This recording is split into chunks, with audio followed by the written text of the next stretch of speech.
everyone. Thank you for taking your seats. So I want to thank each and every one of you for coming tonight. Tonight is a celebration of Houston, and our theme for tonight is family. And if you know anything about Houston, which I imagine most of y'all do, you know family doesn't always mean blood in Houston. It means neighbors, chosen people, mentors, co-workers, your ancestors, and anyone who has shaped who we are and reminds us we belong somewhere. Tonight is also special for another reason. It is a moment of reflection, and it is our final in-person gathering under the banner of Houston Landing.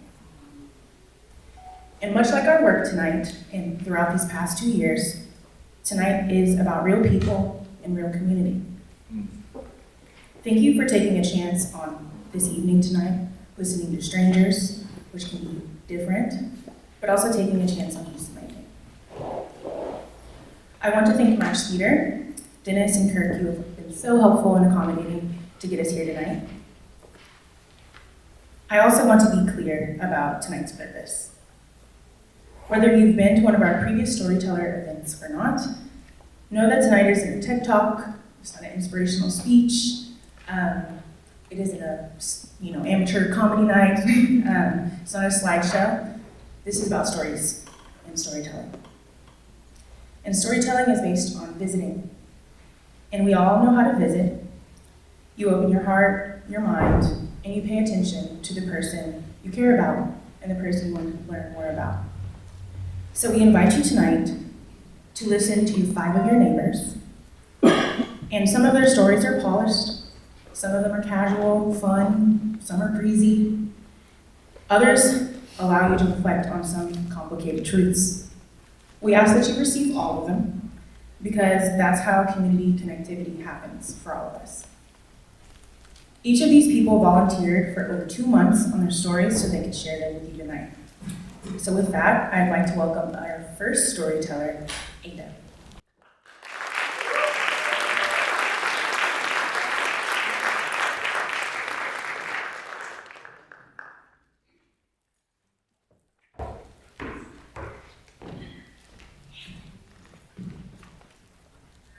I grew up on the north side of Houston, Texas, not too far away from Bush Airport. I had a unique experience because my grandparents lived right across the street from me, and my paternal grandparents stayed 5 minutes away. I grew up in a single home, but I was very aware of my paternal lineage. My father used to come over and tell me about this big black man who rode bulls. He was a pioneer. He broke the color barrier. He was the first black bull rider to participate in the National Finals Rodeo, and his name was Dightman Sr. Still living today. At age 15, I met this man for the very first time.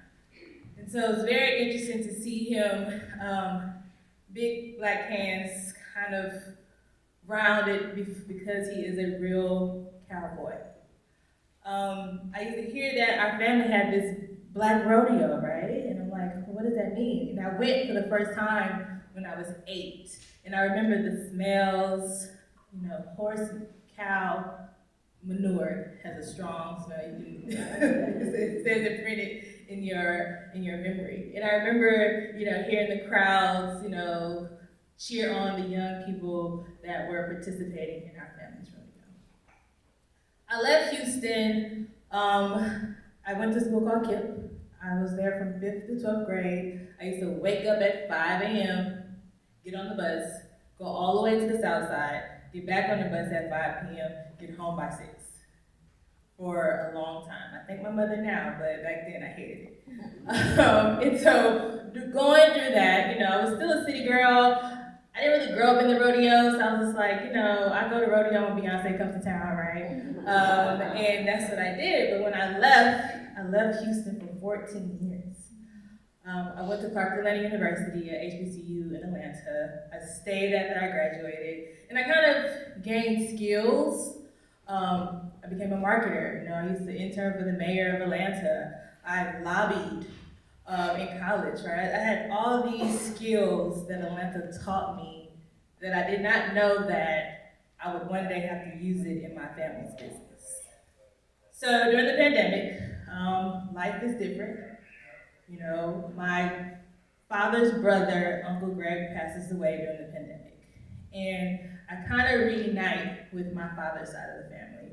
I've noticed that a whole generation has grown up. Another generation has deceased.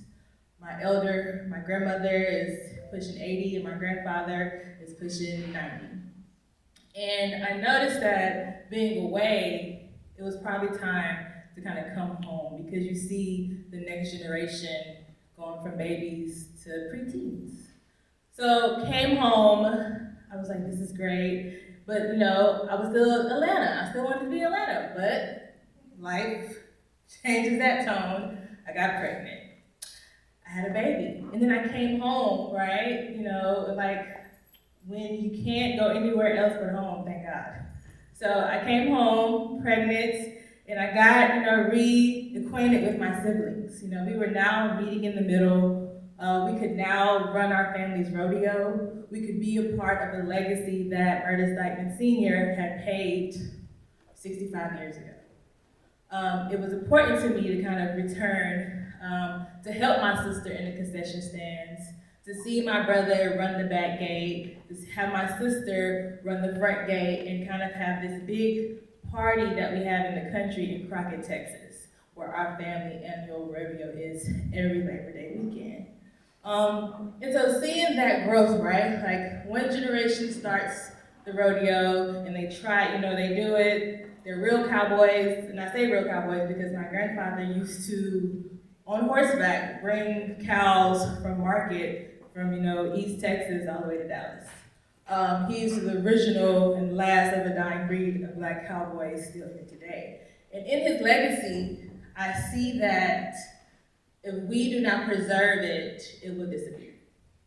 So now my family is, you know, the third generation. We are doing rodeo. We are doing the trail ride with the PV Trail Ride Association, where my grandfather co-founded in 1956. We are actively participating in making sure that our children are also learning how to do the ride, so that natural memory of being cowboys and cowgirls stays with us. I think it's very important as I get older that my baby sees me on the ride, and that she says, okay, I want to be a cowgirl, I want to barrel race, I want to button bust, I want to continue this legacy. So our business is in rodeo, our business is in trail ride, our business is also in cowboy hats.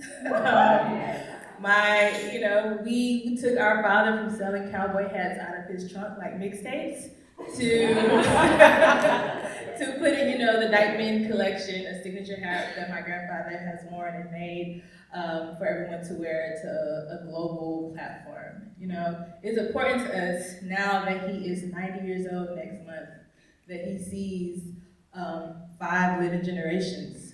And, you know, I always tell people that I think the last name is so important, right? My mom always says, you know, the last name matters. And I think that is important to, as Black Americans, try to keep some lineage about them, since our records are so all over the place, right? And then in 5 generations, you know, my father and my grandfather can say, you know, the Dightmans. One thing about the Dightmans, they're gonna get you right. And that's the most important thing. Thank you.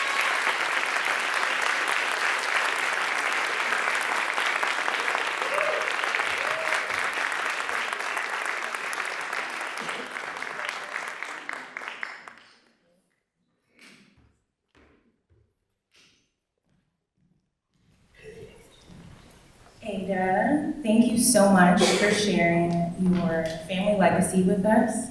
I think it's so powerful that you were able to come home and intertwine your personal talents with your family and your legacy. So thank you so much, that was so special. And now we'll hear from Jenny.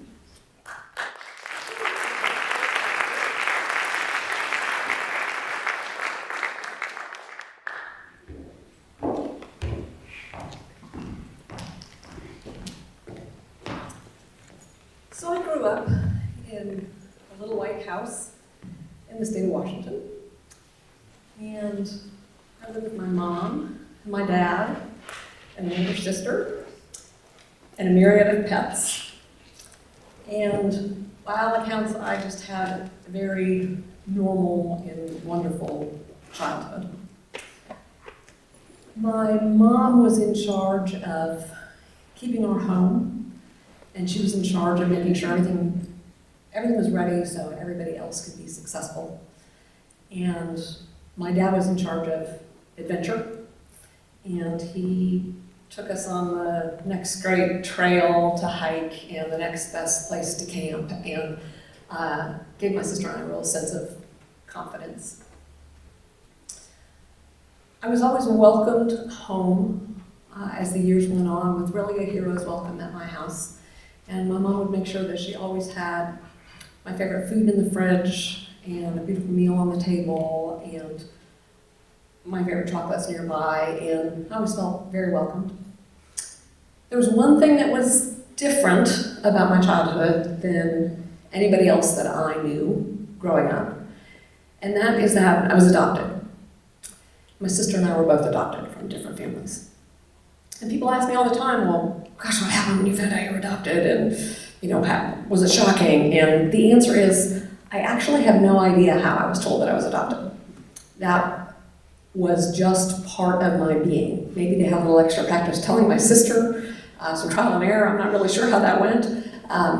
But by the time they got to me, I just knew I was adopted, and it was as much of a fact as the fiery red hair that I had as a kid, and that I like to talk back to my parents, and it was part of my fiber. So as much as I say that it was part of my fiber, I will say that I did have some questions when I was growing up about being adopted. I did have this fiery red hair and so many freckles, and people would stop us often and they would say, oh, where did your daughter get that amazing red hair? And we never, adoption wasn't a secret, but we didn't go down the road with strangers, and so I don't really even know how the question was answered, but we just kind of moved on to the next thing, and it made me think, I wonder where my red hair did come from, and I really kind of wonder where my freckles did come from. And then there were other events like mistaken identity. I think all of us run into mistaken identity situations where somebody starts talking to you and then they realize, oh shoot, you're the wrong person. That would happen to me with some regularity, but for me, I didn't just brush it off. For me, I thought, do you know somebody that I'm related to? Do you know somebody that looks like me? Because I don't know anybody that looks like me. I don't know a single person that looks like me. But again, I'm like, well, that's unattainable. I'm just going to move along.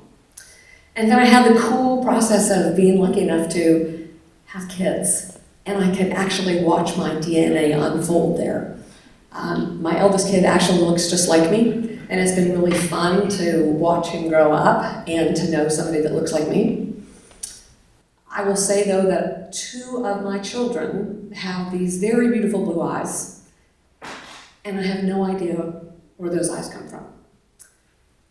And I have looked into their eyes so many times and thought, whose face are they on? It's got to be somebody who made me. But again, it's unattainable. So I'm just going to move along. So I did move along until I was 52. And when I was 52 years old, I decided to do a DNA test. And I really was not looking for people.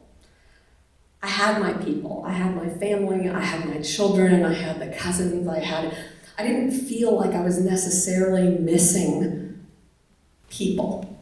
So I spit in that little tube that Ancestry sends you, and I sent it along in the mail. About 6 weeks later, the results came back. And I was perusing my ethnic wheel. I thought maybe this is just going to give me a little idea of where I came from. And so I was reading through the ethnic wheel and realizing I was 22% Irish and a bunch of Western European and a tad little bit of Viking thrown in. And while I was looking at that, I was trying to figure out how to use the site, and I realized, oh, well, there's some kind of special thing going on over here. And I clicked on it and realized that I had an exact match from my biological father. And while that is a completely different story that could fill a whole night of storytelling, I had enough clues from ancestry and from understanding who my father was that I figured that I could probably find my mother, and maybe that it wasn't going to be unattainable anymore. And so I contacted a genealogist, thinking it would take kind of a long time, maybe to find this person. And I spoke to the genealogist, and she asked me a number of questions, and I told her the little bit that I knew. And I kid you not, within 5 minutes, she called me back. And she said, I found her. Would you like to see a picture of her? And here I am at 52 thinking, wow, this is going to be unattainable for my entire life, and this is coming in the palm of my hand. And so, of course, I said yes. And I opened up my phone, and there she was. And it was honest to God like looking in the mirror. There was the red hair, and there were the freckles, and there was my smile, and there were those blue eyes of two of my kids that I'd been looking into for all those years and wondering where they came from. And I will tell you, that was a moment that brings just about every kind of emotion you can possibly imagine. It was happiness, it was sadness, it was being completely torn up, it was being put back together all at the same time. And for weeks after I found her, every time I looked in the mirror, I would cry. I mean, I would really cry, and I realized that without understanding it as a kid, it's really just a primal need to know why you look the way you do. And now I knew. So of course I wanted to know more about her. Just seeing her face now wasn't good enough anymore. So I dove in online to see what I could find out about her, because I not only had her picture, but I knew what her name was. And so I found her on Facebook. And like any good sleuth, I was stalking her. And every day I would just check with her and check in and see see if there were any new updates. I was trying to figure out, do you have kids? Do you have grandkids? Where do you live? What are you about? Do we have anything? Do we have anything in common? So I stalked her for a couple weeks, and then I decided that I wanted to reach out, but I knew it was a very, very dicey situation. She had me in the 60s. I don't know what the circumstance was. I don't know what her story is now. I don't want to blow up her life. This needs to be extremely discreet.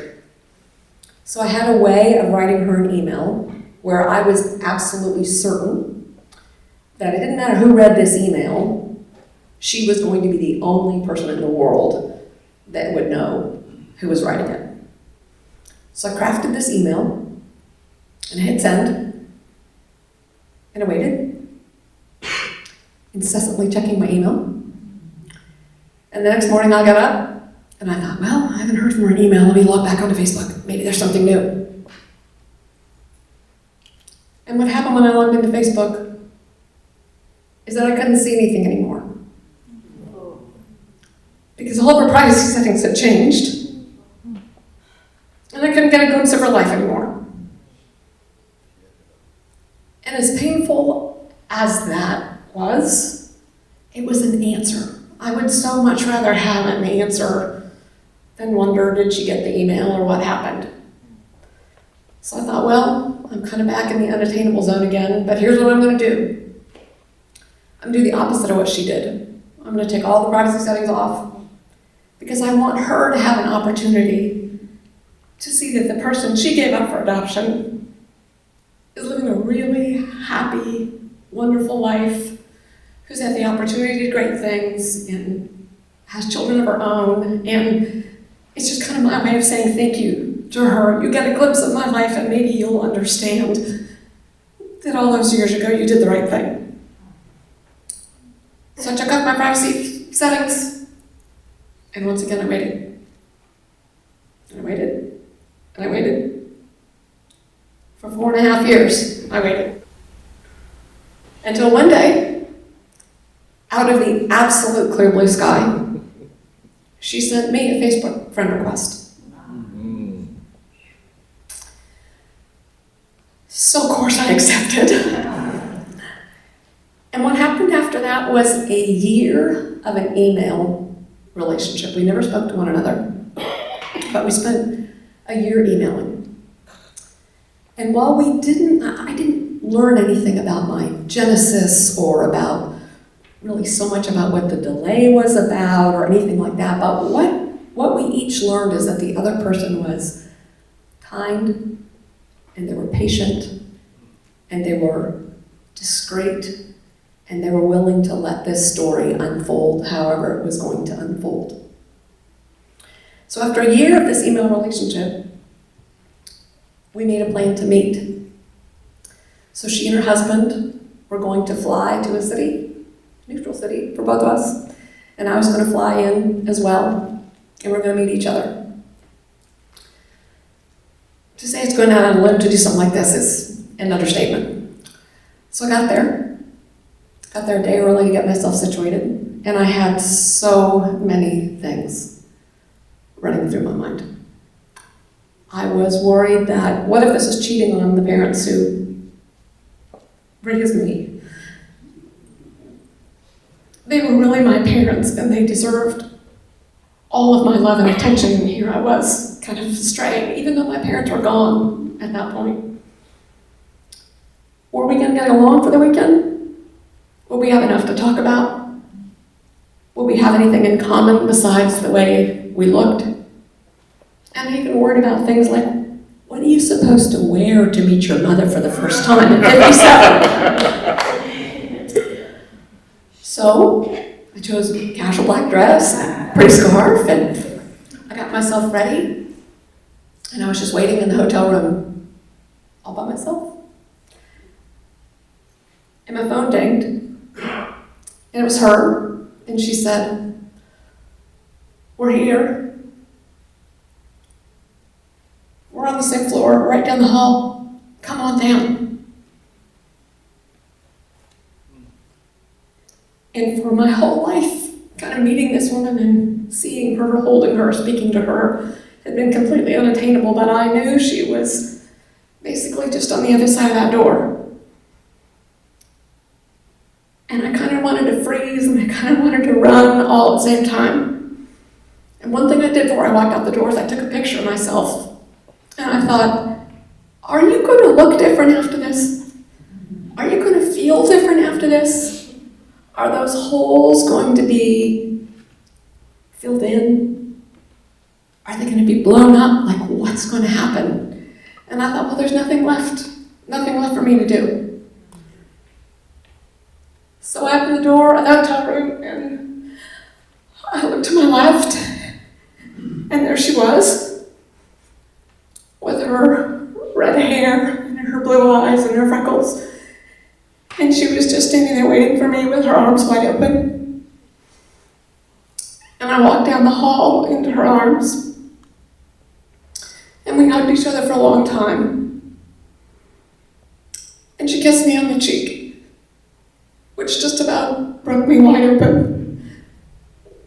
Because I wondered how many times in her life had she wanted to kiss me on the cheek like I had kissed my kids thousands and thousands and thousands of times.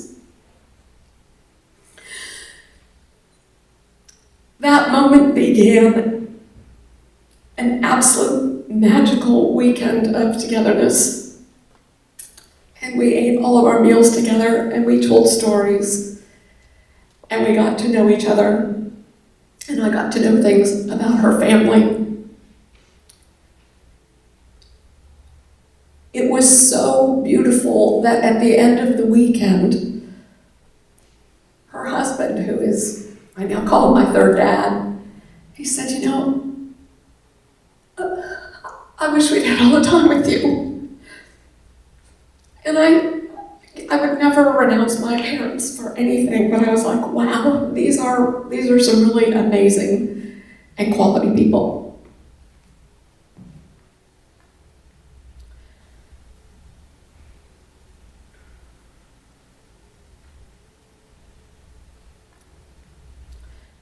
So what I have now, I've known her for about 4 years now. And what I have now is this extraordinary opportunity to be a kid again. When I was a kid, I got to go home and get the hero's welcome. And then when your parents die, you don't get that anymore. You don't get a homecoming. But now I fly to their home, and I have my favorite olives in the fridge. And my mother has my favorite candy bar on my bedside table. And the people that welcome me home, they look like me. And they look like my kids. And they give me every kind of love and support that you can imagine.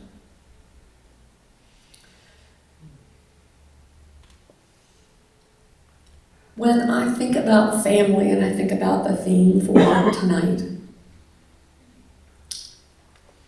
I think that the continuity of love that I have had from the very beginning in this great big circle that is still continuing, the continuity of love and the unfolding story of my DNA in my beautiful family is really just a slice of what family means to me. Thanks for listening.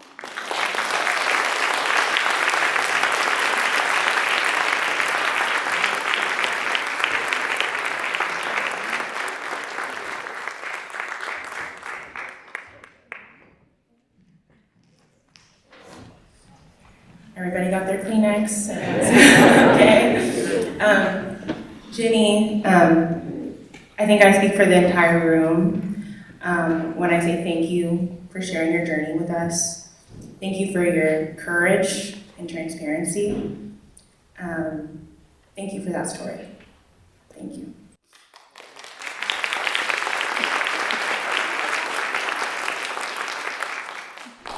And now we will hear from Matt.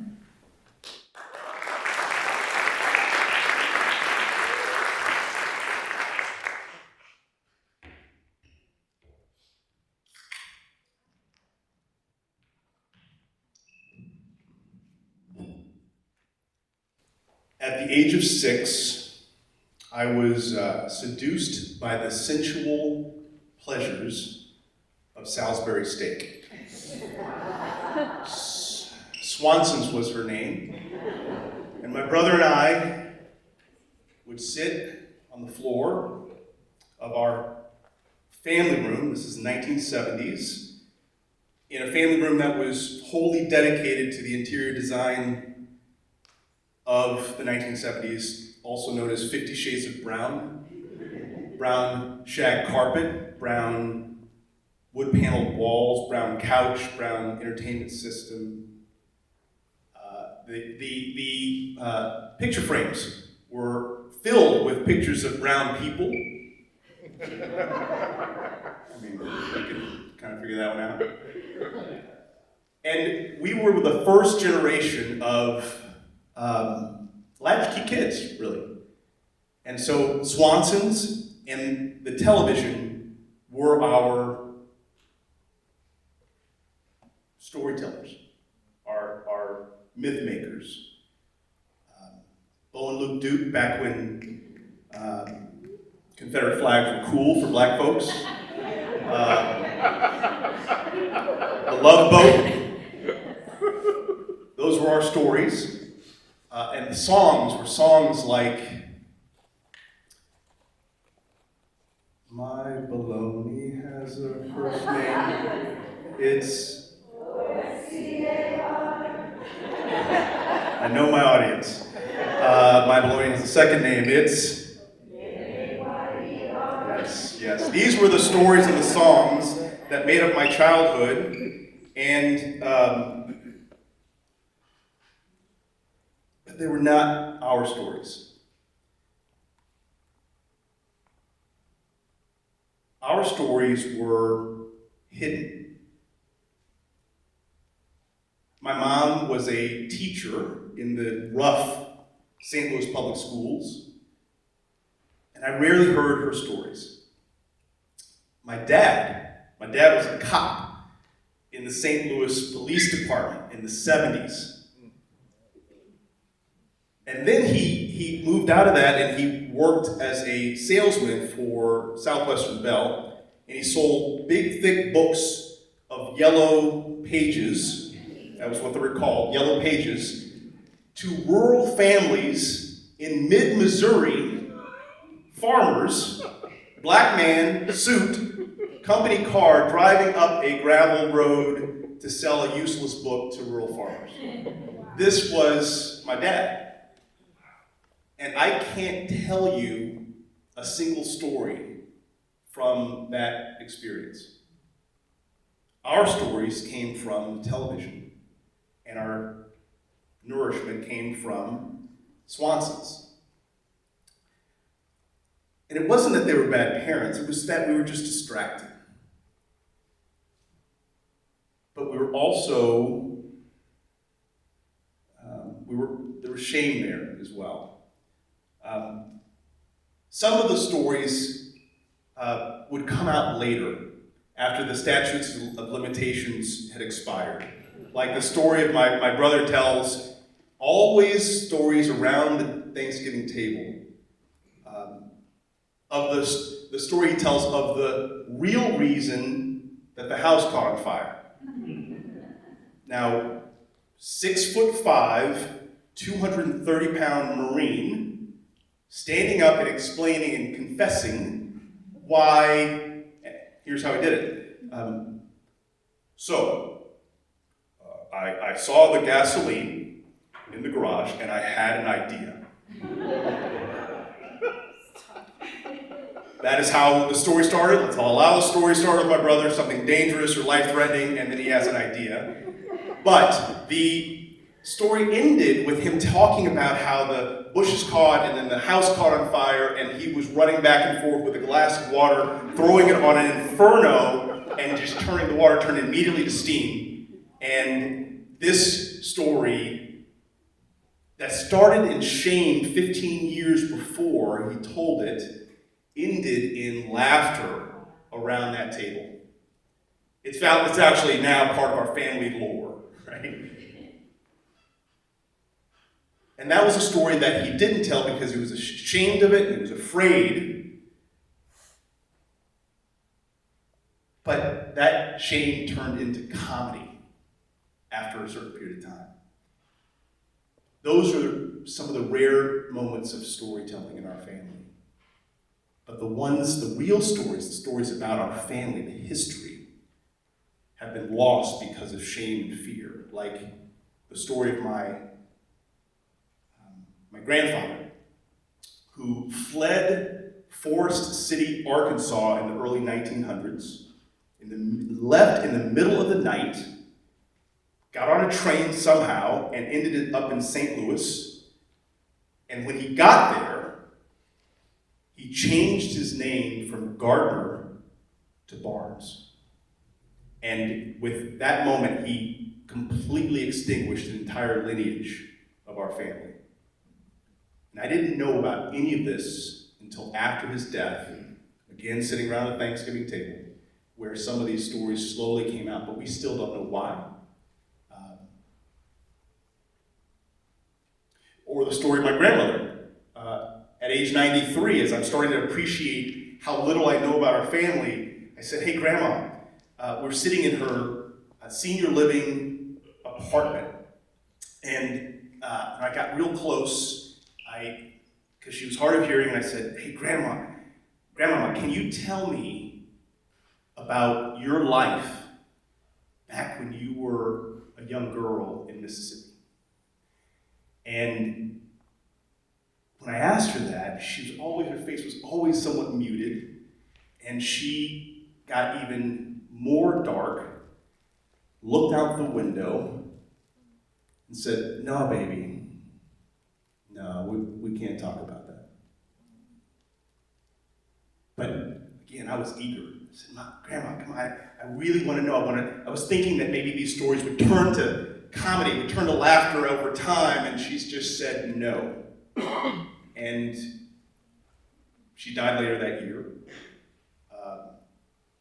And she carried that pain, that shame for her entire life. And at that moment was the time that I actually realized I started to see my grandmother for the first time. But those are the stories that matter, but they have been lost. Shortly thereafter, I met a man through an organization called American Leadership Forum named Abdel. He and I had absolutely nothing in common. He was born in Syria, Aleppo, Syria. He's Muslim, speaks multiple language. I was born in St. Louis, Christian, barely speak English. We would sit down every month and he would share stories, and he would tell me these rich, vibrant stories of his family and his grandparents and his siblings. And one of the stories that I love to hear him tell is his dad was a merchant and sold sheep. And so the way he would tell if the sheep was high quality or not, he would reach over and he would reach right behind the sheep's neck and squeeze. And he could feel the fat and the muscle, and he could determine the value of that sheep when he went to market. And Abdel's dad would also go behind him sometimes and squeeze the back of his neck and say, "You're not going to do well in the market." But these are the rich, vibrant stories that were shared. And as he's telling me these stories, I just felt this sadness, this sense of like, why can't I tell these types of stories? And do I want my kids to miss out on these types of stories? And I didn't want that. So I called my brother and I asked him to coffee. And we sat at a coffee shop, and for the first time, we traded stories, real stories. Stories of shame, stories of laughter, stories of the 300-mile booty call that happened in high school, and he said it was worth it, by the way. They did get married, I will say that. But the shame turned to laughter again. And at that moment, I decided I was going to do things differently. And so I went home. This was when my kids were very young. And we removed the television from our house.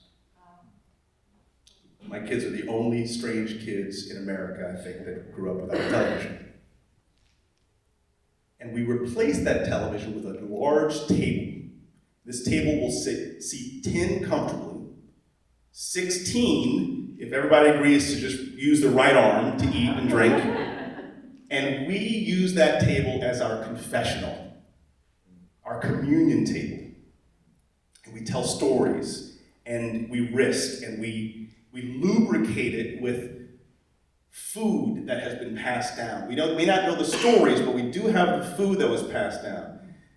Red beans and rice, fried chicken, greens, and black-eyed peas and cornbread. Those are the stories of our history, at least the savory stories of our history.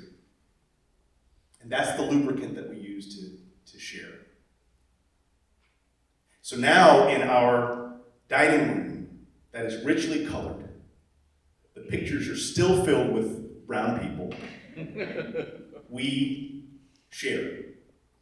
And there's only 2 rules about being in that room. The first is, when you're around that table, you are family. Regardless of who you are, where you're from, who you love, what you do, you are family. And the second rule, and this is a rule that I will never yield on, and that is that there will never be Salisbury steak. So, thank you.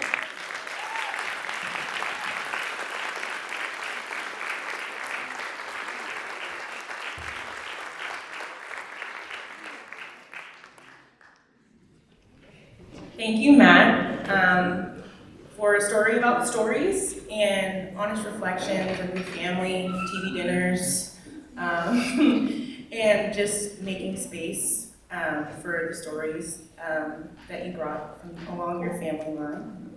I know we all appreciated it. Now we're going to bring on Stephen.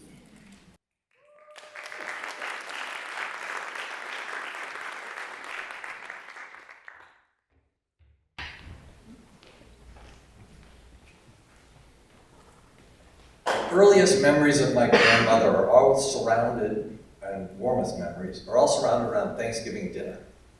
You know, the smell of turkey, the cocktail, which is really just cranberry juice and a little bit of sherbet on top of it before dinner.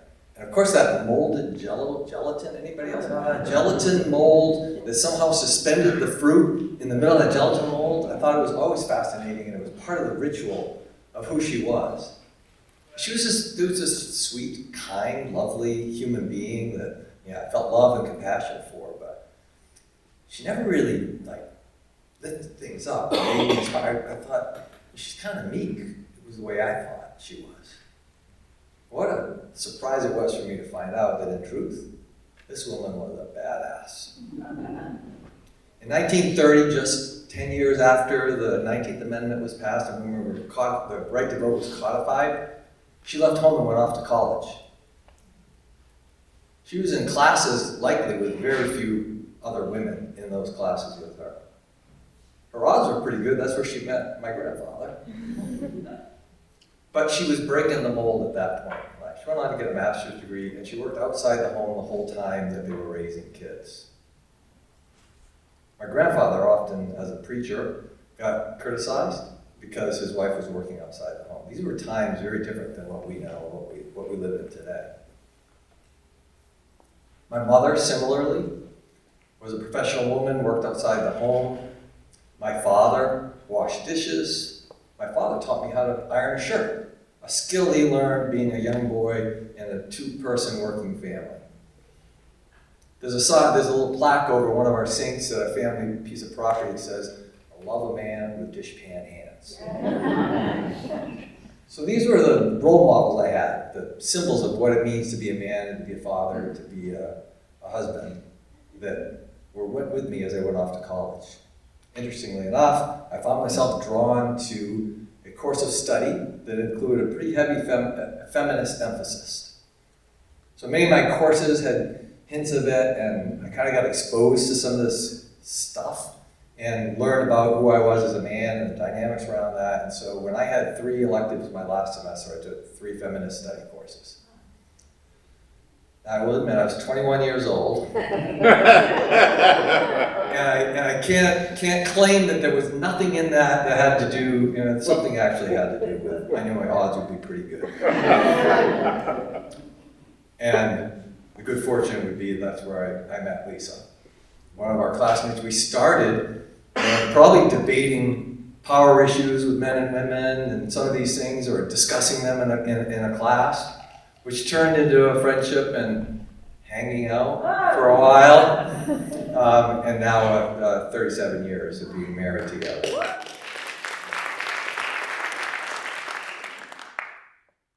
So, with all of this background and feminist studies and good role models, a great wife, I thought, when it was time for us to start having kids, I thought, this is gonna be a breeze.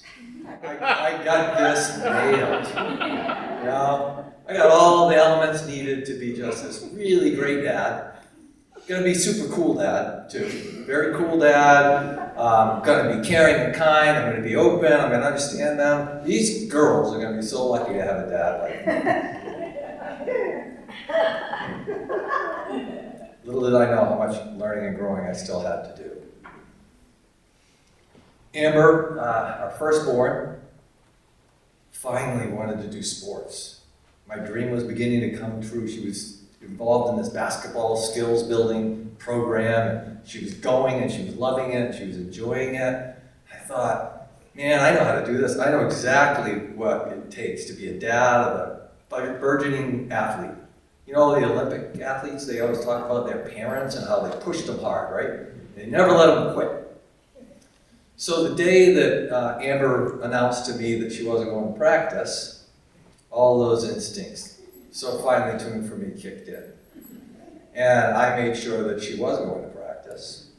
I demanded that she put her shorts and her shirt and her sneakers on, and she reluctantly got in the car, went to the gym, and as the kids were out practicing, she looked at me again, she goes, "No, really, Dad, I'm not going to practice today."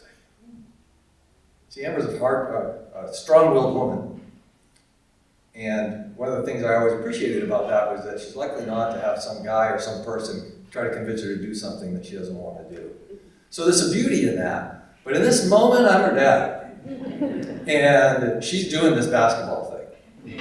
And so I look at her and I said, "I'm leaving, you're doing this basketball thing. You're doing your practice." And I left the building. Drove around the block, decided I should probably come back and check. And see how right I was, because she'll be out there in the middle of the gym playing and having fun. To my horror, she wasn't in the gym. In fact, she was nowhere in the building. And here's a 5th or 6th grader in Scarborough, Maine, snowy night. All she's got is shorts and t-shirt and her basketball under her arm and sneakers. And every horrible thing that could happen to my daughter ran through my brain. And I thought, first mad, how could you do this to me? Right? And then like, holy cow, what have I done? I did ultimately find her halfway home, about a mile away from the gym, having walked on our way back to our house and convinced her to get in the car. We got home and she was safe. But I was rattled. My head, my heart, everything was shaking. And it caused me to have to really think about, like, how's this going to be with her? A little while later, she decided she was willing to try soccer. I thought, here we go, try again. I've learned a lesson. And so when she went on the soccer field and then came off, she looked at me, she said, "Daddy," she goes, I don't really like this sport. It's my turn to kick the ball, and they took it away. This is an invasion sport, and I'm not going to do it. We packed our things, and we went back home. And there was never any more soccer for them. And I was just okay with that. As she was getting older, she was a huge fan of the Jonas Brothers. And so the Jonas Brothers came to town. It was my moment. And I said, "Amber," I said, "the only way we're going to get tickets is to go in the middle of the night." She said, "We'll do it." So at 3 o'clock in the morning, we get up, we drive to the place where this event's going to be and where they're selling tickets. And we wait in line for a couple of hours. She starts shivering, she's freezing. This is not going to work. So we go home, I get online, and I'm there right at the moment. I get tickets for her and a friend, a ticket for me, so I can still be there and chaperone this whole thing. And we're off to this show, and I thought, this is one of those moments that we strive for. It was several years later that she fessed up, that she had written into an article in an online paper and had shared the story of her dad getting her to the Jonas Brothers concert. And as they rewrote that, told that in this publication, they said, and it was in highlights, Amber's dad should be voted Dad of the Year. Devin, her younger sister, she was all into the sports. That was fun. And she was, as she was getting into high school, she was a free spirit. She had a little bit of her dad in her, I think. She started dating women too. She'd gone to the prom with a boy, and she went out on a date with a girl. And I thought, okay, I'm trained for this too. I've got all this experience in this background, and so when the time felt right, I decided it'd be a good idea to have a talk with her. Just about how open I was and how supportive I was. But I thought it would probably be important for her to be clear about who she was and what she was and not confuse people. To which she responded, "Dad, you don't know what you're talking about. I am just Devin, and I love people." To which I said, okay, got it. She went on to college, and she did come out in college, and it was clear that that's what she was, but not because I told her that she should. It was because it was the right time for her and when she was going to do it. And one of the things that had happened for me in my career, I'd begun to get some opportunities, which had caused us to move a few times. And as she was finishing, going to the summer before her senior year in college, I announced that your mom and I are moving to Columbus, Ohio. I got a new great opportunity, a great job. And it wasn't really met with a lot of enthusiasm from my dear Devin. In fact, she was pissed. She was quite clear, "This is wrong, Dad. You weren't thinking of me." That spurred a week in the wilderness. Walk in the woods, Dad and daughter. We're going to sort this out, which we did. We sorted it out. And, she's gone on to have a career in the same organization I work for and many lovely things, but there were some bumps in the road along the way. That was a major one for me. I couldn't imagine that my daughter would be that angry with me and that distant from me. So I thought I knew what I was doing. Thought I had this thing nailed down, and I was all set to be the greatest dad ever. And in truth, it's been a journey and continues to be a journey. So oftentimes when I'm in new cities, Houston's been one of those for us, and meeting new people, the question comes up, where'd you grow up? I always struggle with that question, and I've now grown accustomed to answering it this way. That growing up thing, I'm still working on it. Thank you.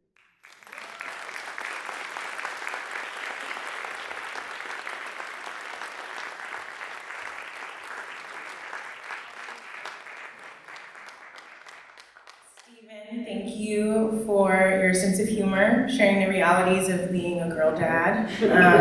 Mine's right there. And your heart with us. I know we all sincerely appreciate it. We will now hear from our fifth and final storyteller, Judy.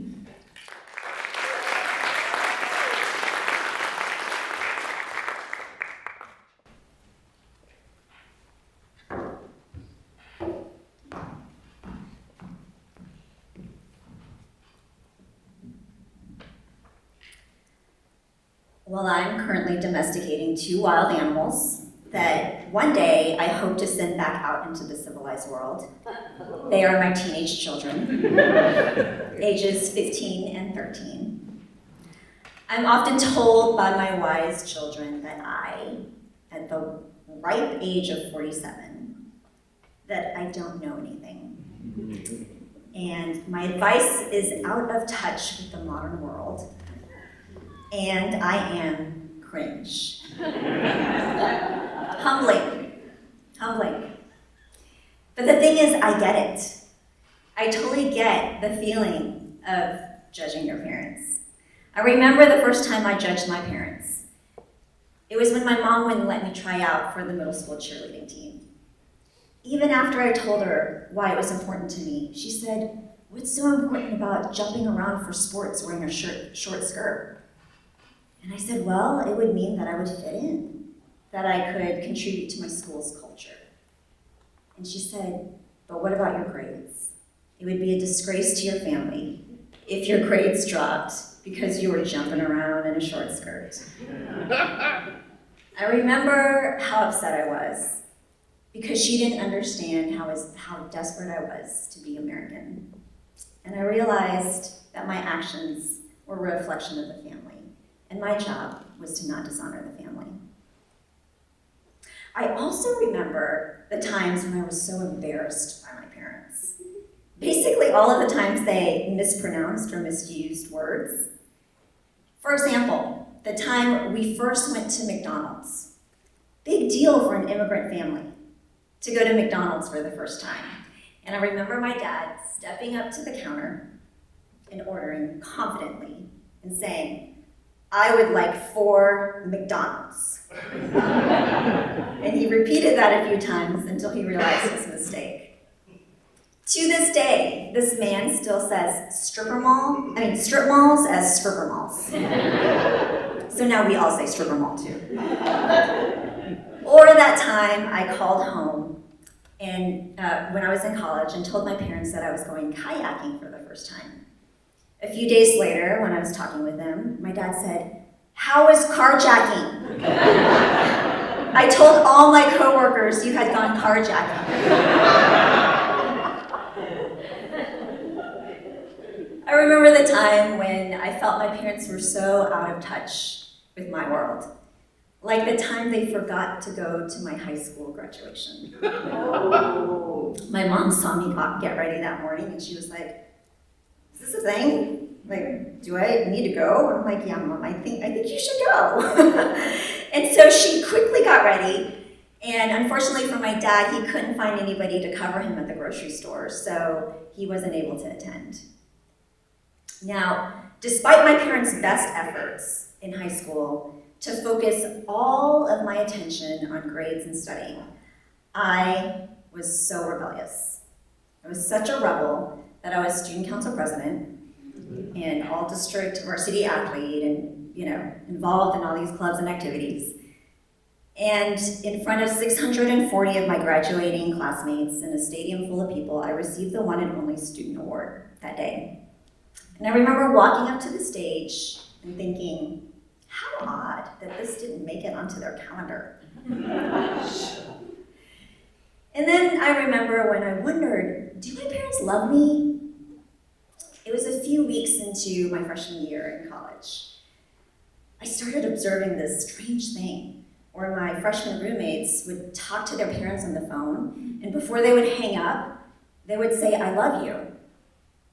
And I started noticing it more and more, and I was like, hey, do you do that every time you talk to each other? And they were like, "Yeah." And I'm like, "Well, when you lived at home, how often did you say that to each other?" And they're like, every day. I was like, get out. Up to that point, my parents and I had never said "I love you" to each other. And so with this newfound awareness and this fascination, I thought I'd give it a try. So the next time I saw my parents, before we parted ways, I leaned in, gave my dad a hug, and I said, "Bye, Dad, I love you." And he froze. He stopped breathing, his eyes got real big. I was really worried I broke my dad. And then he kind of recovered, and he leaned in, patted me on the shoulder real hard. He was like, "You said very, very clearly." Turned around and ran out of there as fast as he could. It was close enough. I was born in Vietnam and I was raised in America, which meant that at home, I was raised with very Vietnamese values. Outside the home, I learned and internalized very American values, which meant that when I did come home, I thought my parents were very detached, very unknowing, very emotionally unavailable. But I never felt unloved. I always knew my parents cared about us by how hard they worked and all of the sacrifices that they made for us. I just knew that there was always a distance between us. The inflection point came when I was in college and I was taking a sociology of gender course. Note that it was not a pre-med or engineering course. In this course, I was tasked to interview someone and ask them about their gender beliefs and write an analysis paper on that. I decided to interview my mom with the hidden agenda of interrogating her about why she tried to instill so many limiting beliefs due to my gender. I remember her saying, "Judy, don't play sports. It's not attractive for girls." When my ambitions became big and my dreams became big, she said, "Temper that down. Play it safe." And when I started dating, she said, "Make sure you don't marry anybody that you make more money than, because you'll make him feel insecure." And I was always so angry with her about why she would try to limit me in those ways. And in this interview, as we started talking, we started talking about things that she'd never told me before. She started telling me stories that she'd never told me before, and I started to understand. I started to understand that she wasn't trying to make me small. She was trying to make the world safe for me. It was something that she didn't have for herself. All of the ways in which she's had to make life and death decisions. She was in impossible situations. She was in poverty in a foreign country, trying to raise children. So she wanted safety, certainty, and comfort for me. But I wanted everything the world had to offer. And so there was that distance. And through this interview, I started realizing this is not a meek, anxiety-ridden, narrow-minded woman. This is probably the most courageous woman I've ever met. When my mom was 6, she had many untreated illnesses because the family couldn't afford treatment. When she was 10, she didn't play with the neighborhood kids because she was in charge of running the mini convenience store that the family ran in the back alley. When she was 12, she would save her lunch money and sneak it back into the cash register because she was worried about finances. And here I was at 12, mad at this lady because she wouldn't let me try out for the middle school cheerleading team. When she was 16, she rescued her father after he'd been kidnapped, beaten, and tortured due to the Civil War. She brought him home so that he could die at his house with family. And before he passed, he gave her the responsibility of being the head of household. And here I was, wondering if this woman cared enough about family to put high school graduation on her calendar. When she was 19, communist tanks rolled into my parents' hometown of Saigon, the fall of Saigon, ending the Civil War. 2 months later, my parents got married to ensure that they would not be separated from the new labor policies. My dad's lucrative and promising law career ended abruptly, and my mom's academic achievements and college scholarships meant nothing in the new government. And here I am, embarrassed that they didn't know the difference between kayaking and carjacking. At 20, my mom gave birth to my brother. At 21, they found themselves in jail after a botched attempt to flee the country. At 22, she gave birth to me, still sometimes homeless, wondering when her husband would be let out of jail. At 24, she was able to get us 2 spots on a 40-foot rickety wooden fishing boat that would eventually carry 67 of us fleeing from the country. We were supposed to be at sea for a few days, but we ended up at sea for 20. Against all odds, she kept me alive. When eventually the USS Kilauea of the 9th Fleet saved us. They had to get Pentagon and White House approval to come rescue us, and it would be the first rescue of the 9th Fleet. And they knew that if they didn't get us, the impending storm would surely kill us. And here I am wondering, would it kill you to say I love you every now and then? At 25 in America, my mom landed her first job, cleaning hotel rooms at the St. Regis in the Galleria. During that time, she would often work 2 to 3 jobs at a time. My dad, once a powerful attorney, had the humbling experience of collecting and selling funeral insurance door to door in the 3rd Ward. They would eventually buy a little neighborhood grocery store in Aldine and work 14 to 16-hour days to make sure that my brother and I could get a college education without debt.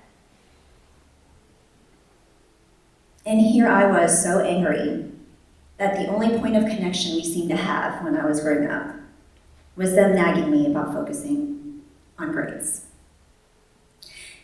So yes, I was a brat. I didn't think my parents knew anything. I thought they were completely disconnected to the Western modern world, and they were like totally cringe. But that interview for that class really sparked in me this curiosity about their lives that up to that point I didn't really know. And I encouraged them to tell more stories, and I asked a lot more questions. Like I said, I never felt unloved, but I did feel unknown. But I realized that I didn't know my parents either. And so we started telling stories, and I started understanding. And after I was done being a brat, I spent most of my adult life trying to pay tribute and honor to what they've sacrificed, their resilience and their courage. 4 months ago, my parents lived with, this past summer, my parents lived with me for 4 months, and they got to see me in my house, in my element, and how I parent. Vastly different from how they parented. That tension between honoring their parenting while choosing to do it so differently. And they saw the day-to-day, the juggling act of being fully devoted to my kids, but also trying to stay true to myself. Towards the end of the summer, my mom said, I see how you go to all of Quinn's volleyball games and tournaments and Keaton's events. I see how hard it is for you to do that, but how important it is for you and Quinn. We never went to a single one of your games, and we regret that. At breakfast one morning, my dad said, we see how your kids come to you when they're having a hard time. You don't tell them what to do or judge them. You make them feel confident in how to handle it themselves.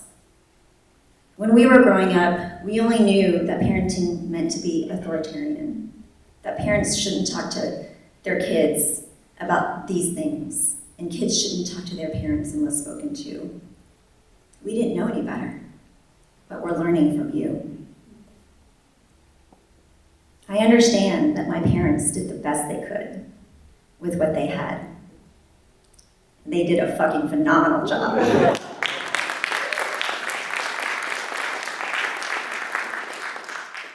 Exactly 1 week from today will be 50 years since the fall of Saigon, the end of the war. And this summer, the whole family, all 9 of us, are traveling back to Vietnam to celebrate my parents' 50th wedding anniversary. My parents still don't say I love you. I know they do, and I don't need to hear it. However, they say I love you to my kids all the time.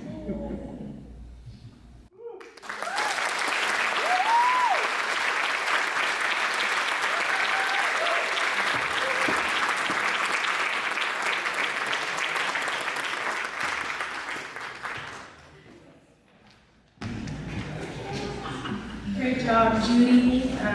Thank you for reminding us that parents deserve grace, no matter what age, no matter what is going on. I know, Mom and Dad, you heard that. You heard it. You know I said it. But thank you to all 5 of our storytellers.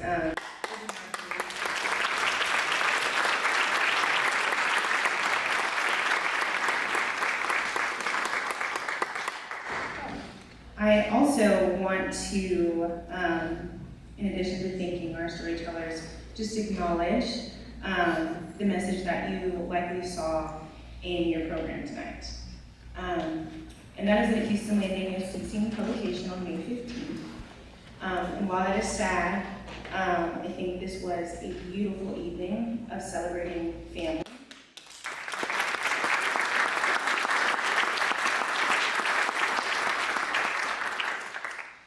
And I will say on behalf of my colleagues and I, we want to thank each and every one of you for being a part of this journey with us. I don't think it's a coincidence that tonight's theme was family. This is a city where family, in my opinion, as a native Houstonian, is synonymous with community. The Houston Landing community that we have built in 2 years has been incredibly powerful and impactful, and you all were a part of that.